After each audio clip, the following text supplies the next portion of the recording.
আজকের এই আন্দোলন শুধু আজকের আন্দোলন না, এটা আমাদের দীর্ঘদিনের। জেটিভি, জনতার টিভি। বাংলাদেশের এমপিওভুক্ত মাধ্যমিক স্কুল এবং দাখিল মাদ্রাসা জাতীয়করণের দাবিতে আজ ঢাকা জাতীয় প্রেস ক্লাবের সামনে সারা বাংলাদেশ হতে মাধ্যমিক স্কুল এবং দাখিল মাদ্রাসার শিক্ষক কর্মচারীরা জড়ো হয়।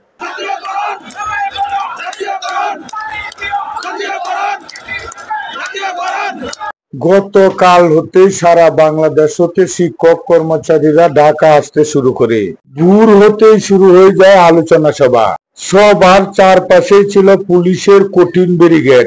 বেলা বাড়ার সাথে সাথে সারা দেশ হতে বাস ভর্তি শিক্ষক কর্মচারীরা প্রেস ক্লাবের সামনে এসে সমাবেত হয়। প্রেস ক্লাবের সামনের পুরো রাস্তা জনসমুদ্রে পরিণত হয়। আমি 31 বছর ধরে কলেজে চাকরি করি। বেসরকারি কলেজের শিক্ষকরা 97% ছাত্রদেরকে পড়ায়। আমরা বাড়ি ভাড়া পাই 1000 টাকা, চিকিৎসা ভাতা পাই 500 টাকা।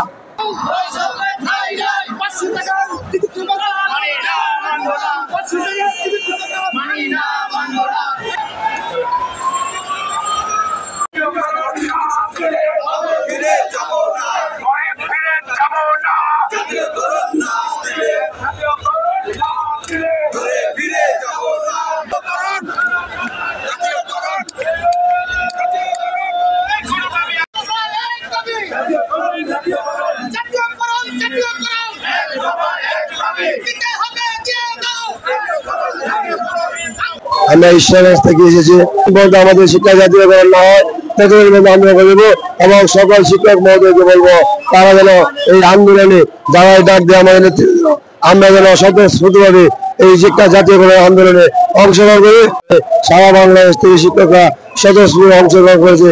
এই জন্য সকলকে আমি ঈশ্বরগঞ্জ উপজেলা শিক্ষক ফোরাম থেকে জাতীয়করণ প্রত্যাশী পক্ষ থেকে আন্তরিক ধন্যবাদ এবং অভিনন্দন জানাই। যে পর্যন্ত আমাদের শিক্ষা জাতীয়করণের ঘোষণা না দিছে আমরা সে পর্যন্ত আমাদের এই ময়দান ছাড়বো না।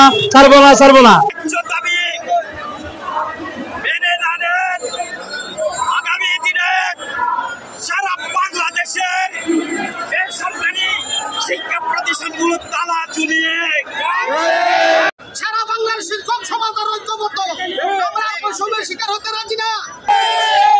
জাতীয়করণ করা হলে আমরা সরকারি নিয়মে সবকিছু পাবো, বাড়ি ভাড়া, তারপরে বাড়ি ভাড়া পাবো, চিকিৎসা ভাতা পাবো, তারপরে আমাদের যে উৎসব ভাতা সবকিছু আমরা পাবো সরকারি নিয়মে। তাতে আমাদের বর্তমানের পরিস্থিতির সাথে আমরা সামলে নিতে পারবো।